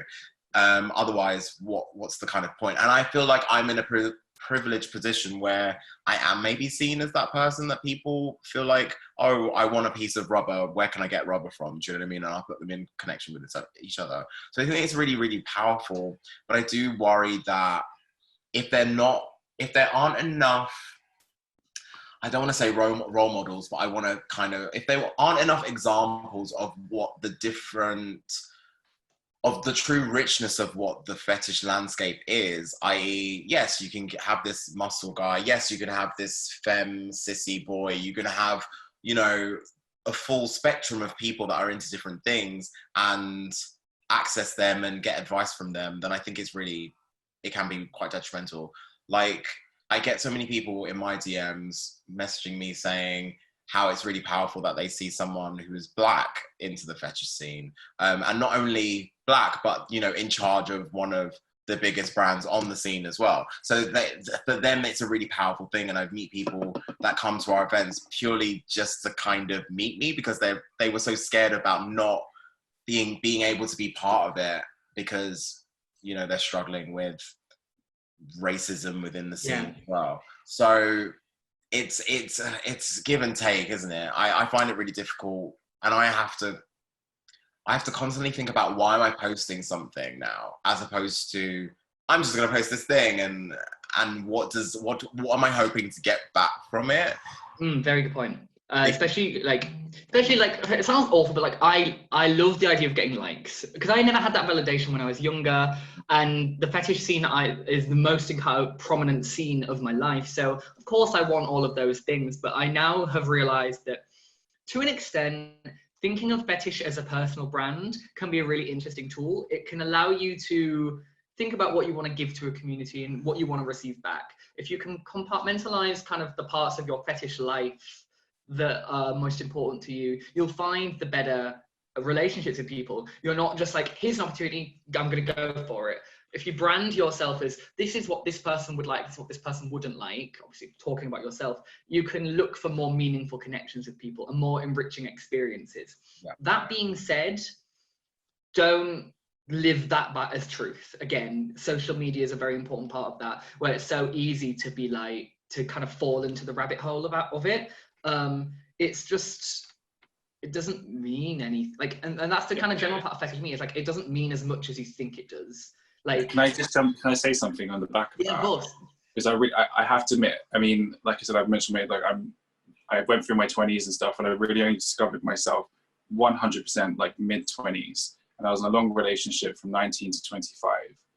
And as soon as I came out of that and started to discover myself, as soon as I presented myself in the way that I genuinely wanted to be, like what you see is what you get very much. And this is the only time in my life, because obviously we grew up with social, we had MySpace, etc. It's the only time in my life I felt completely content with putting myself out there. Is once I had a complete understanding of myself through sex. And it was through how I was perceived sexually, and that's how I learned. And I'm sure that like Freud would love that, and a few psychiatrists would love to analyze me. But for me, it was, I've never felt more secure about myself on social media now than in my life. And it just came from being authentically like trashy, wearing cheap shit, like being a bit of an idiot, posting stupid, being a bit more political, a bit more aggressive. So yeah, but I agree that if you're not at that stage of self-assurance, social media is a slippery slope. Yeah. Because it's an echo chamber. There's something about expressing yourself on social media where it's kind of like, because you take that shame away. Like, I like the fact that you said that how you learned was through sex, and that's how you kind of like came into yourself in a sense, because then it's kind of like, well, now you know you know yourself so well that it's almost like if someone says something about you, it's like, yeah, and what, I already knew that. Yeah. And yeah, thousands of other people that follow me already know that as well. So I think that confidence is something that I learned as well, being going out on like to these events and being like kind of like, I suppose, the face of Recon in a way. It really made me feel like it must be a lot of pressure. it is sometimes, and that's why I kind of had to get out of my head and be like, oh, I'm just gonna, it doesn't really matter. Like, if I don't want to say that I thrive on other people coming at me with saying, you know, weird shit, but I think that I'm in a fortunate position that a lot of people have an idea about what my personality is like. Therefore, they understand why I do certain things a bit more, because that's the other thing with social media. If it's just an image and a bit of text, you know, you don't normally get a full, well-rounded picture of someone. Whereas if they watch a video and see my images and see all these different things, they get more of a well-rounded view as to what I'm like as a person. And I think in some ways it's easier for me for you to digest what I'm about, because you might have seen me in a video, you know? And I think that's the same thing for you. Like, if you listen to your podcast, then you can get a sense as to who you are as a person. And therefore, it makes it easier for someone to digest you. Whereas, you know, I think that sometimes social media can be dangerous when you're posting thousands and thousands of pictures and you're not really getting a sense as to who that person is, and all you're, you know, taking is that one image and that click, and it can be a bit. Yeah, I think the most liberating thing I ever did in my whole life is probably the past year, like doing a podcast, like getting more, my careers, like I can't keep up with my own work anymore. But it was just because I suddenly was like, you know what? And I'm not just trying to be campy. I am just a bit of an old slag. Like I am. Like I am like just that tart with a heart. Like I'm a nice person, I'm a good person with a kind heart. But I love men. I love men. I love sex. Like, and I think people, if you're authentic, people pick up on it, because they're like, okay, yeah, this person's dressing like a cunt, like they're ridiculous, but you know, if you message me at 4 a.m. saying, oh my God, I feel really sad, which happens to me all the time. I'm sure it does to you, Sandy, as well. Like, you have people seeing you as like a figure to support them. And I feel this, like, I have to respond to this person. And my ex-boyfriend used to go mad. He'd be like, you're not a psychiatrist. I'm like, no, but when you put yourself out there so authentically, you owe it to someone to be like, oh, yeah.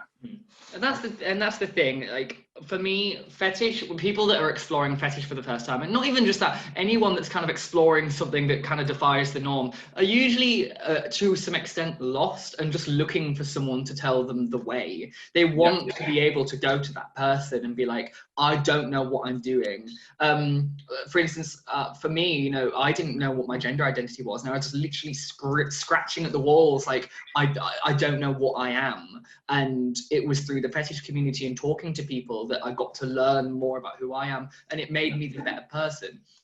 So finding those people are really important. We're not putting them on a pedestal, because then what that unfortunately does is that makes the other person responsible, which 'cause I'm sure that you both know this, that some people will put their problems on you, and then it all of a sudden becomes your problem. And there has to be a point where, like, you can't be held accountable for everything. Last week, I had to tell someone Mm. someone was getting very intense with their personal issues with me and getting annoyed that I wasn't responding. And I was like, we're in a global pandemic. I'm worried about my family and my friends. I will support you in any way I can, but I am not your therapist. I can tell you you're fabulous, but you have to learn for yourself. You can't put it all on someone else, because that's very irresponsible. Instant therapy is really not. You have to learn through shame and experience and ridiculousness and stupid situations and having a sore bum hole and like being embarrassed. And that's the way life works. And it's fun. Like, it's horrific, but it's also really fun. Yeah, like the bumps along the road, the fun bit. Like, I look back at some of the most awkward parts of my life. I remember the first time I experienced public sex was being vomited on while giving a blowjob to a man dressed as Santa Claus. Like, yeah. That was one of my first sexual encounters that was not like me in a bedroom. And Merry Christmas. I like that. yeah, Merry Christmas, bitch. Something came down his chimney. But yeah, that's the thing. It's just, and it goes back to that idea of, it comes back to the idea of knowing yourself as a brand, but knowing the most parts of you. So it is getting just a bit on, so I want to quickly move on. Does anyone have any questions they want to put to Sandy or Topher, or even me, if you have any questions, anything that you want to touch on that you've experienced with the fetish scene that you would think is relevant to anyone else? Please don't be afraid to just jump in, because it has just been me and my list for like an hour and a half. Anything at all? Well, if not, then as I say, you have all of us on such. Oh, hello, Robert. Hey, babe. Yeah, it's a very interesting chat. What's going on? Very nice to listen to it. Yeah, it's just really interesting how you have all like really like pivotal like core moments which like define your transformation, when like I've just been like a wave and just kind of like float along, and then new things appear and then they disappear again. And yeah, it's really interesting how at Recon like new kinks appear and then they never appear again outside of the fetish events. So there was like a really cool time when I was waiting in the line for the smoke room, the scary room, and then the guy scary room. I had a panic attack in that room. I had a panic attack in that room. The spooky room. It's fucking terrifying. Sorry, guys. Like, I think it's a great idea, but just it's not for me.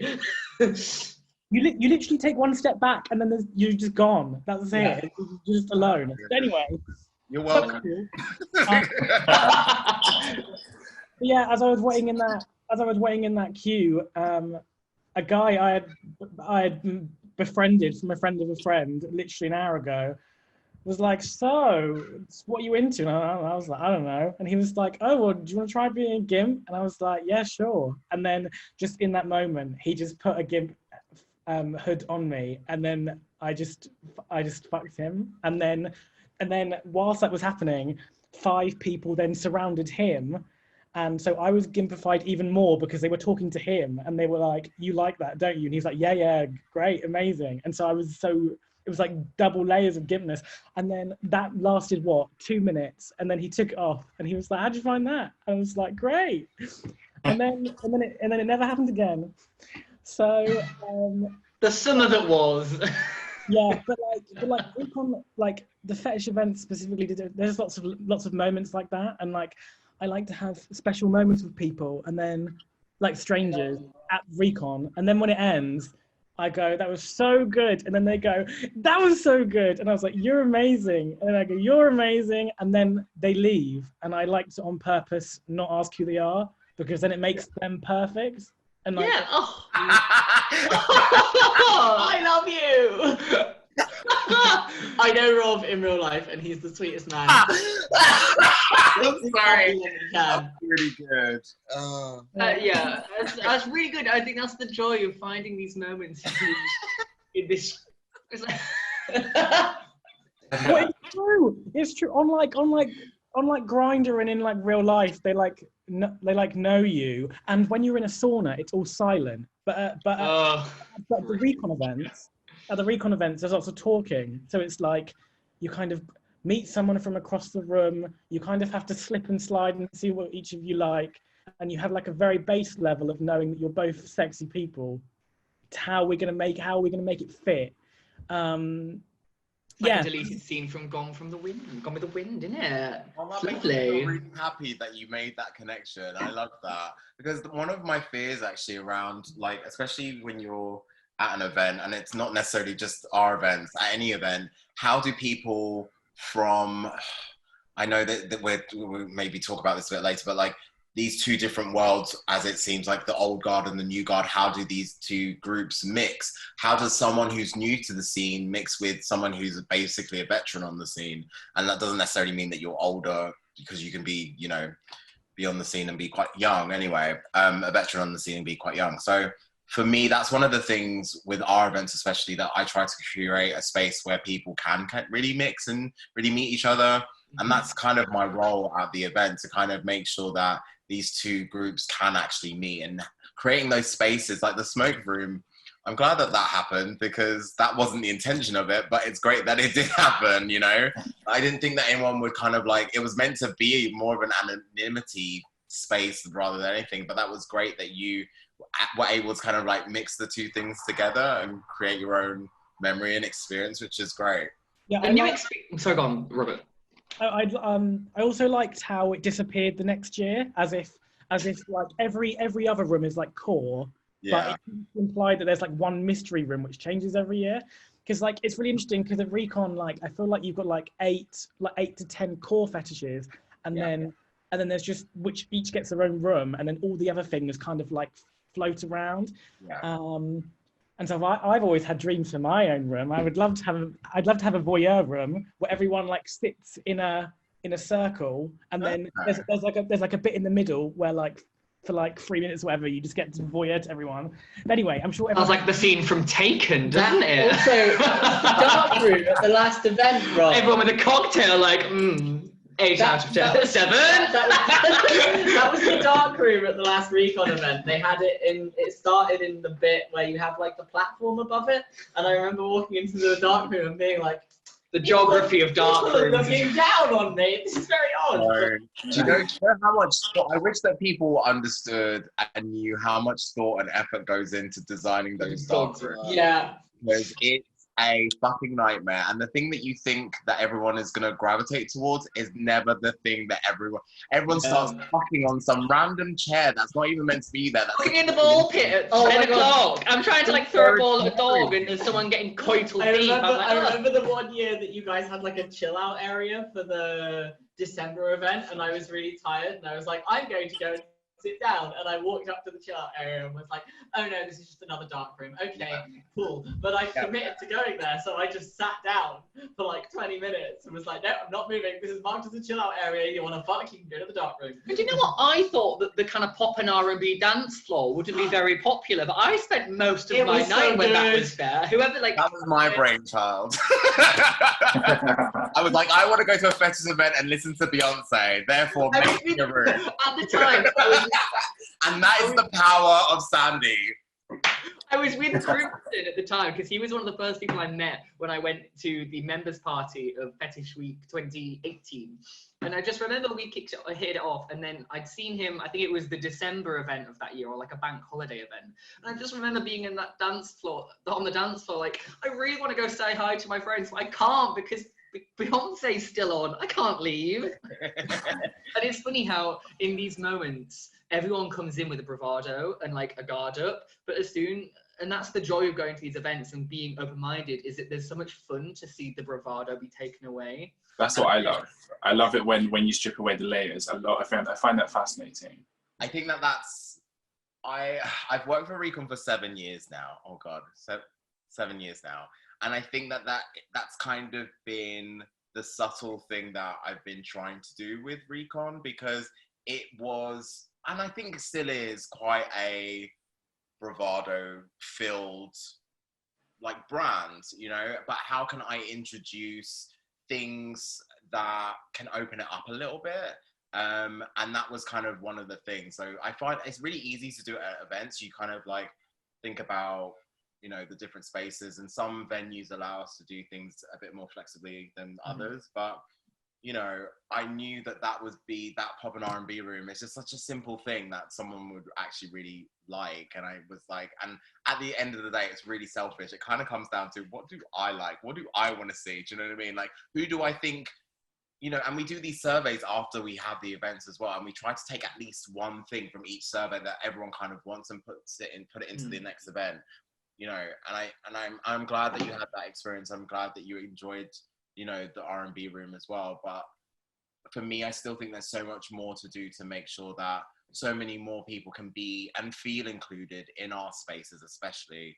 But it is difficult because I do feel a bit restricted by, you know, the actual product, the actual app and the website itself. Like, you know, I wish that it was a bit more queer, that it wasn't just gay men and gay bisexual men. I wish that it was a bit more queer friendly. I think that the brand side of things, like the stuff that I do, we try to include a bit more queer speak into what we're saying. So like content wise, you know, we've had content pieces written by trans men. We've had content pieces written by, I guess, smaller niche fetish groups. And I'm trying to get more people to kind of like write in that sense or do more content in that way.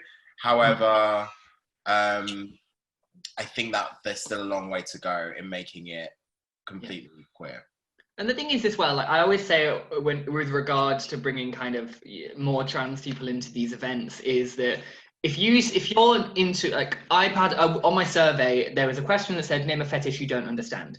And there was lots of different things. I mean, it was the general things that you think would be there. Someone put pointless surveys. I was very annoyed.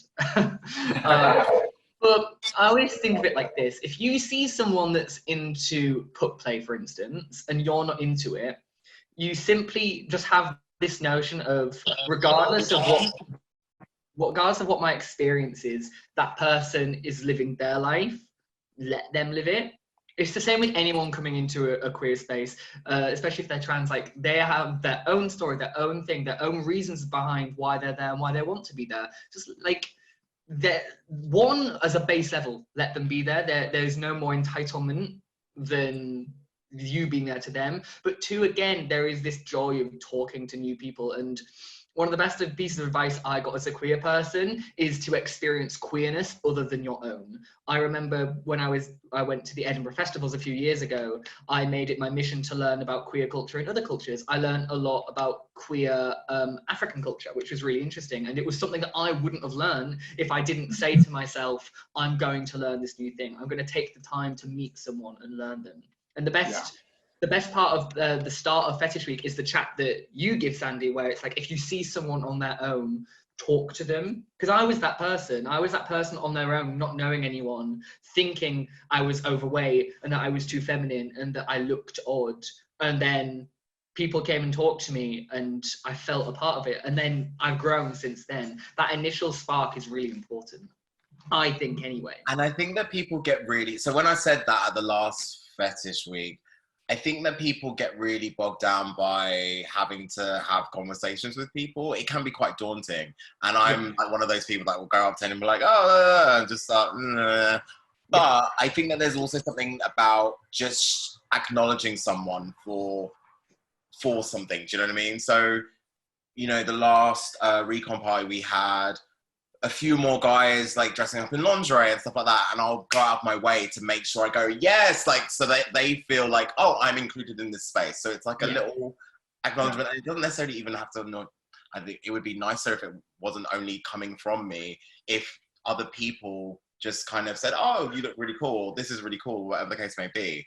But we need a bit more visibility and a bit more of just a simple acknowledgement of that there are other things other than yourself that exist, and that's fine. And that was my point about, you know, if you see someone, say something, like just bring people into the space. Don't let them be on the periphery. And that's the importance of visibility in fetish. I mean, again, there's an argument of should fetish be allowed at prides? Should this, you know, these arguments that fetish is for the bedroom. But for the most part, the most fetish-based experiences I've had aren't actually that sexual and are based within the idea of a community. So visibility is a super important thing. You're right. Again, just because I'm going to try and wrap this up in just a couple of minutes. But again, if anyone has any more comments they'd like to make, any questions while we're at it, anything at all. The one thing I will say is just regarding what Sandy said, like going up to someone and simply acknowledging them, like saying you look fabulous, like the impact that can have on someone's like psychology. Like you can literally change someone's whole experience of what they think fetish is, or what they think pride is, or what they think a night out in Soho is, or Vauxhall, by simply saying, "Oh my God, you look amazing." Like, sorry, I'm just in a rush, but I've got to say you look amazing. See you later. It's just exactly. It makes it's monument. It can totally change the way someone will look at Recon. It can change the way someone looks at Clone Zone. It can change the way someone looks at going to Pride or being in the UK. Like, it's just, it really does have a massive impact. And I'm big on compliments. Sorry, I had to spit that out. Yeah, well, it's true. I mean, it validates your entire being, especially if that person is, because if that person spends the entire night thinking, oh, I don't know if what I'm looking at works, especially if you're kindness costs nothing. Exactly, that's true. It really, the amount of times I go into a darkroom event and I've been to a recon, and there's just that one tosser that's like, he's not wearing his harness, but who cares? You're literally about to shove your foot into her mouth. I don't know what you're into. Like, it just, it's... Excuse me, none of that goes on at a recon event. Thank you very much.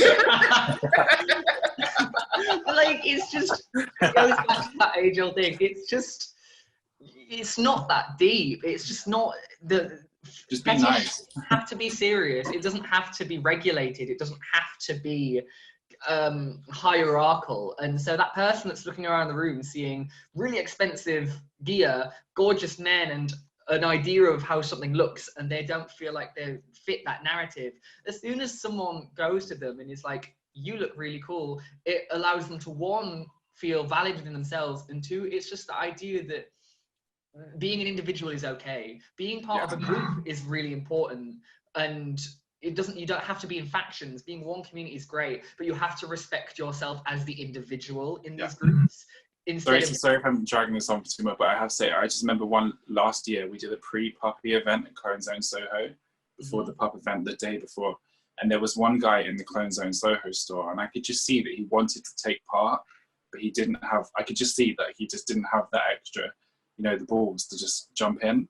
So like, I'd had a few glasses of Prosecco and I was like, all right, fuck this. And I grabbed him and I was like, well, you got to join us. Come on, get changed. And he just, his persona completely changed. Like, he was like on all fours, like running around Old Compton Street as a dog. And all it took was just me going, come and join us. Like, you're welcome. Like, just come. It's all good. Like, we're all in this together. We're all dressed like idiots in Old Compton Street. It's fine. Like, just join. But it's just those little, it's because I can't bear pretense, maybe, but it broke my heart, but also made me happy on equal, like, I have a rule. Just one quickly before we quickly jump into it. James, thank you for messaging in the chat. I think it's really important. Yeah, fetish can often be an underlying initial connection to bring people together. It's that weird thing where, like, you're just seeing someone that's into the same. It's like if you're into a niche band and you meet someone else that's into a niche band, it's great. Like, I'm atting you. It's cool, and I think that, again, really respecting these connections and enjoying finding them is probably as equal importance to me in fetish as the actual act. You know, being pissed on is great, but having a chat about theatre afterwards is probably better for me.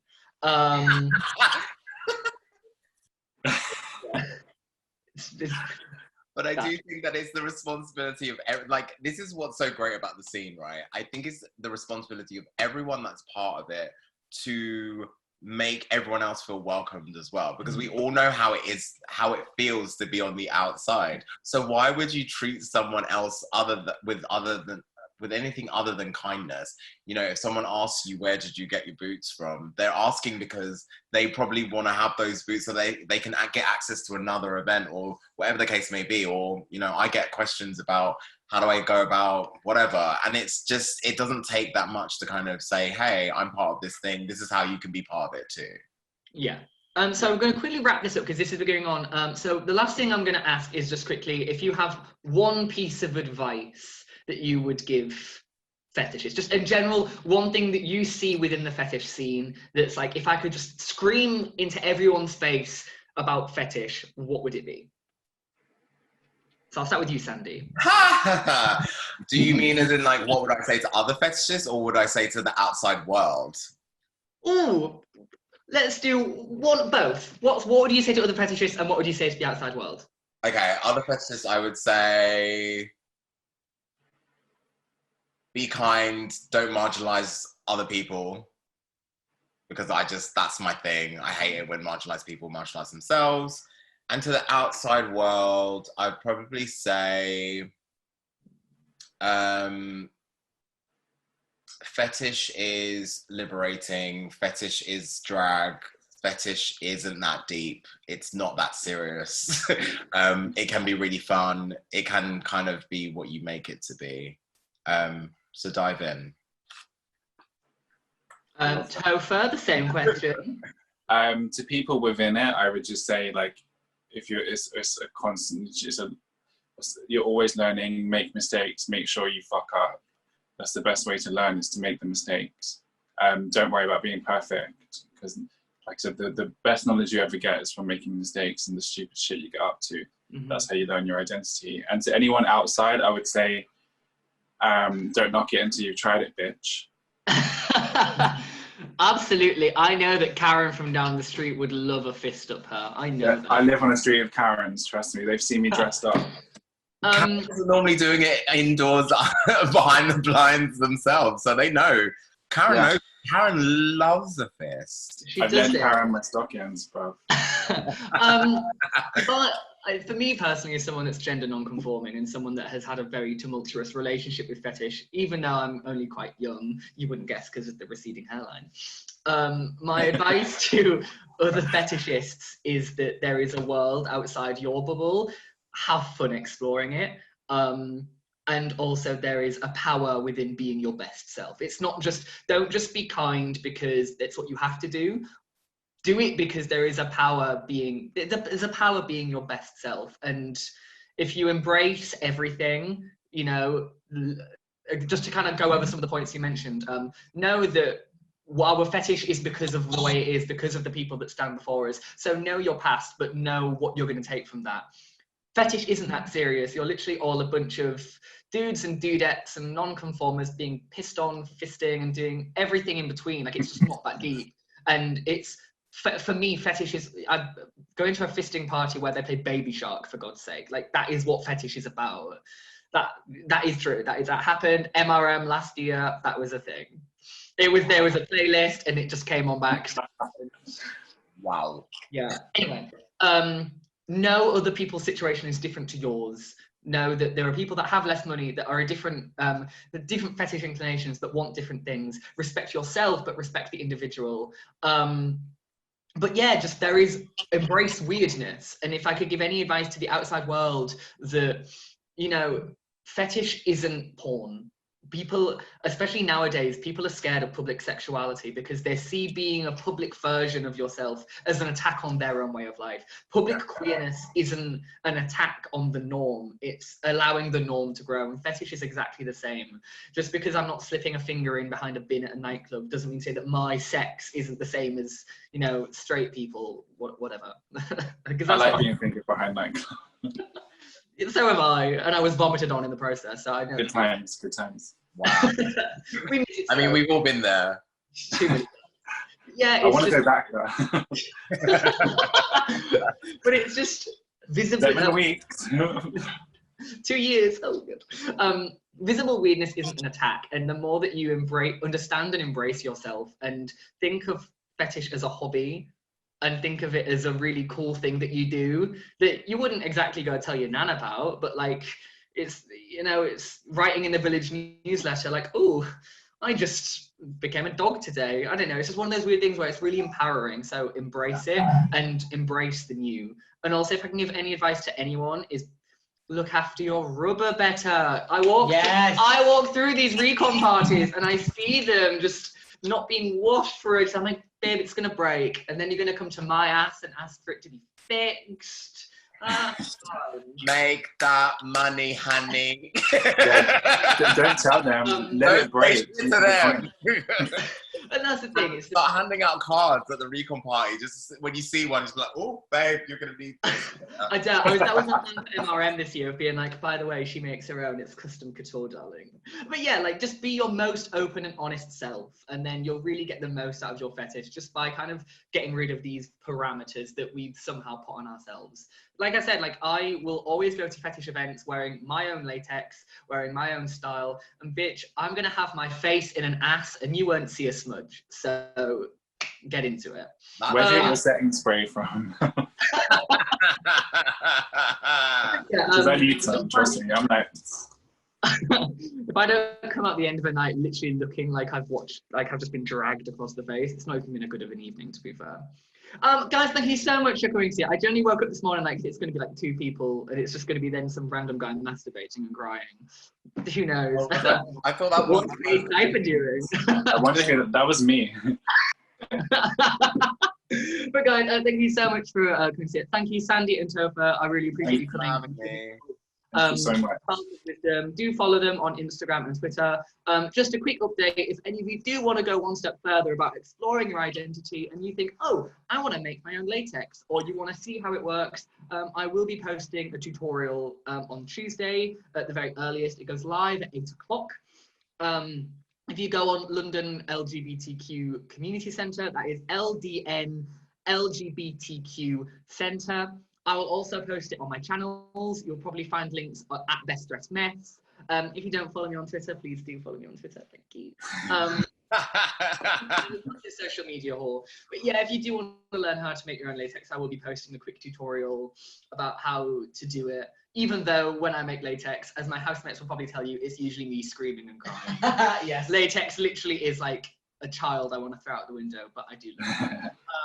But yeah, do follow if you follow everything that's going on with them. The LGBT Centre in London is really cool. They've got an entire queer skills swap program going on. So if you do have a skill that you think other queer people might want to talk about or look at, do give them a quick message, because that is what I did, and I haven't died yet, so it can't be that bad.